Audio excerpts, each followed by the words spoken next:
নমস্কার বন্ধুরা, সুনিতার হেসেলে সবাইকে স্বাগত। আজ আমি সম্পূর্ণ অন্যরকম স্টাইলের পটল ভাপা তৈরি করে দেখাবো। আর এই পটল ভাপা গরম গরম ভাতের সঙ্গে খেতে কিন্তু অসাধারণ লাগে। যে কোনো নিরামিষ দিনে এই রকম পটল ভাপার রেসিপি যদি থাকে তাহলে আর কোনো কথাই হবে না। তাই দিয়েই এক থালা ভাত নিমেষেই শেষ হয়ে যাবে। তাহলে চলুন ভিডিওটি শুরু করা যাক। এখানে দেখুন আমি পটলগুলোকে লম্বালম্বিভাবে কেটে নিয়েছি। আপনাদের দেখানোর জন্য আমি কয়েকটি পটল রেখে দিয়েছি। এখানে পটলটা আমি এইভাবে পটলের গায়ে যে খসখসে একটা আস্তরণ আছে সেটাকে আমি ছুরির সাহায্যে ঘষে ঘষে পরিষ্কার করে নেব। আমি ঘষে ঘষে পরিষ্কার করে নিয়েছি। এবার আমি দুই সাইড কেটে নেব। দুই সাইড কেটে নিয়ে আমি মাঝখান থেকে লম্বালম্বিভাবে ফাল করে নেব। এইভাবেই আমি সমস্ত পটলগুলো রেডি করে নিয়েছি। আমি আবারও একটা দেখিয়ে দিচ্ছি।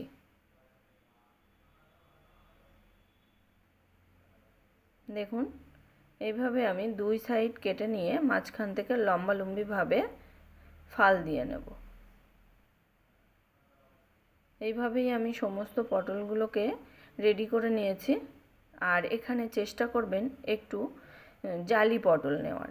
জালি পটল নিলে কি হয়, পটলটা খেতেও সুন্দর হয় আর তাড়াতাড়ি সেদ্ধও হয়ে যায়। এবার আমি পটলে লবণ আর সামান্য একটু চিনি দেব, আর দেব সামান্য একটু হলুদ গুঁড়ো। এখানে হলুদের ব্যবহারটা যতটা সম্ভব কম করার চেষ্টা করবেন। এখানে আমি অল্প একটু হলুদ দিয়ে এবার পুরো পটলটাকে আমি খুব ভালো করে মাখিয়ে 10 মিনিট রেখে দেব, পটলের গায়ে যে এক্সট্রা জলটা আছে সেটাকে বের করার জন্য। আমি 10 মিনিট পর ফিরে এসেছি। দেখুন, ওভেনে আমি কড়াই বসিয়ে দিয়েছি। কড়াইতে পরিমাণ মতো সর্ষের তেল দিয়েছি। রান্নাটা অবশ্যই সর্ষের তেলেই করবেন, তাহলে স্বাদটা খুব ভালো হয়। এখানে আমি লবণ, হলুদ আর চিনি মাখিয়ে রাখা পটলগুলো দিয়ে দেব। এখানে পটলগুলোকে আমি খুব বেশি কড়া করে ভাজবো না, হালকা একটু ভেজে নেব। পটলের যে একটা নিজস্ব রং আছে সেই রংটা যেন হারিয়ে না যায়, সেই রকমভাবেই আমি পটলগুলোকে ভাজা করব। এদিকে পটলগুলো তারে ভাজা হোক, তার মধ্যে আমি একটা মশলার পেস্ট তৈরি করে নেব। দেখুন, এখানে আমি সর্ষে নিয়েছি, পোস্ত আর একটু নারকেল নিয়েছি আর কয়েকটা কাঁচা লঙ্কা। এগুলোকে আমি একটা মিহি পেস্ট তৈরি করে নেব। নারকেলটা আপনাদের যদি না থাকে তাহলে দেওয়ার দরকার নেই, নারকেল না দিলে কোনো অসুবিধা নেই। এখানে দেখুন আমার পটলগুলোও ভেজে নেওয়া হয়ে গেছে। আর পটলগুলো আমি কিন্তু খুব কড়া করে ভাজিনি। পটলের যে একটা নিজস্ব সবুজ রং আছে সেটা কিন্তু আমি রেখে দিয়েছি। এইভাবেই পটলটাকে ভেজে নেব। আর পটলের তেলটা চেষ্টা করবেন যেন ভালো থাকে, পুড়ে না যায়, পরে আমাদের এটা রান্নায় ব্যবহার করতে হবে। এখানে আমি একটা বড় বাটি নিয়েছি। বাটির মধ্যে আমি যে মশলাগুলো বেটে রেখেছিলাম সেই মশলার একটা মিশ্রণ তৈরি করে নেব।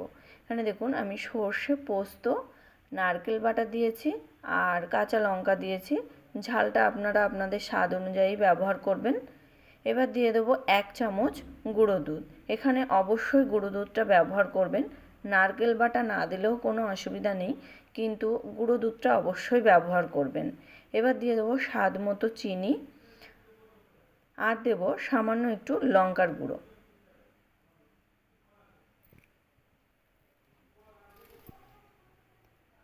এবার আমি এখানে সামান্য একটু জল দিয়ে দেব।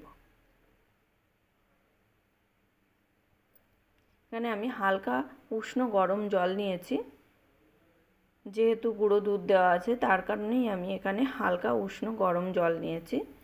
এবার দিয়ে দেব হাফ চামচের মতো চালের গুঁড়ো। চালের গুঁড়োটাও যদি না থাকে তাহলে এখানে আপনারা ময়দা কিংবা আটা ব্যবহার করতে পারেন। এটাকে আমি ভালো করে মিশিয়ে নেব। সমস্ত মশলাগুলোকে আমি খুব ভালো করে মিশিয়ে নিয়েছি। এবার দিয়ে দেব পটল ভেজে রাখার পরে যে তেলটা ছিল সেই তেলটা আমি এবার রান্নাতে ব্যবহার করব। তেলটা দিয়েও আমি মশলার সঙ্গে খুব ভালো করে মিশিয়ে নেব। দেখুন খুব ভালো করে মিশিয়ে নিয়েছি। এবার আমি এখানে দিয়ে দেব কয়েকটা কাঁচা লঙ্কা। কাঁচা লঙ্কা দিয়ে এটাকে আমি সাইডে রেখে দেব। এবার ভাজা করে রাখা পটলগুলো আমি একটা টিফিন বক্সের ভিতরে নিয়ে নিয়েছি। এবার যে মশলার মিশ্রণটা রেডি করে নিয়েছি সেটা আমি পটলের মধ্যে দিয়ে দেব। এখানে পটলের মধ্যে দিয়েও আমি খুব ভালো করে পটলের সঙ্গে মশলাটাকে মিশিয়ে নেব। এখানে আমি চিনির ব্যবহার করিনি, কেননা গুঁড়ো দুধ দিয়েছি আর পটল ভাজার সময় একটু চিনির ব্যবহার করেছিলাম, তার কারণেই আমি কিন্তু আর চিনির ব্যবহার এখানে করব না। আপনারা চাইলে করতে পারেন। এটা আমার খুব ভালো করে মিশিয়ে নেওয়া হয়ে গেছে। এবার আমি ঢাকনা বন্ধ করে একটা কড়াইয়ের ভেতরে আমি জল দিয়েছি পরিমাণ মতো, একটা স্ট্যান্ড বসিয়ে তার উপরেই টিফিন বক্সটা বসিয়ে দিয়েছি। এবার আমি ঢাকা দিয়ে 20 মিনিট রান্না করে নেব। ফিরে আসছি তাহলে 20 মিনিট পর। দেখুন 20 মিনিট হয়ে গেছে, আমি ওভেন থেকে নামিয়েও নিয়েছি। এবার আমি আপনাদেরকে খুলে দেখাচ্ছি। দেখুন সেই যে পটলের যে ভাপার যে জলজলে ভাবটা, সেটা কিন্তু এই পটল ভাপাতে একদমই আসেনি। একটা থকথকে ভাব এসছে। আর পটলগুলোও আমার খুব ভালো করে সেদ্ধ হয়ে গেছে। অবশ্যই এইভাবে একবার পটল ভাপা বাড়িতে তৈরি করে দেখবেন, অসম্ভব সুন্দর হয় খেতে। আর এটা গরম ভাতের সঙ্গে খেতে কিন্তু অসাধারণ লাগে। যে কোনো নিরামিষ দিনে এই রকম পটল ভাপা তৈরি করে দেখবেন, আর কোনো পদই লাগবে না, এক পদেই বাজিমাত হয়ে যাবে। আমার এই রেসিপিটি যদি ভালো লাগে তাহলে অবশ্যই একটা লাইক করবেন আর সাবস্ক্রাইব করে পাশে থাকবেন। কেমন হয়েছে কমেন্ট করে জানাতে ভুলবেন না। তাহলে আজকের মতো এই পর্যন্তই। আবার দেখা হবে নতুন কোনো রেসিপি নিয়ে। ভালো থাকবেন, সুস্থ থাকবেন। ধন্যবাদ।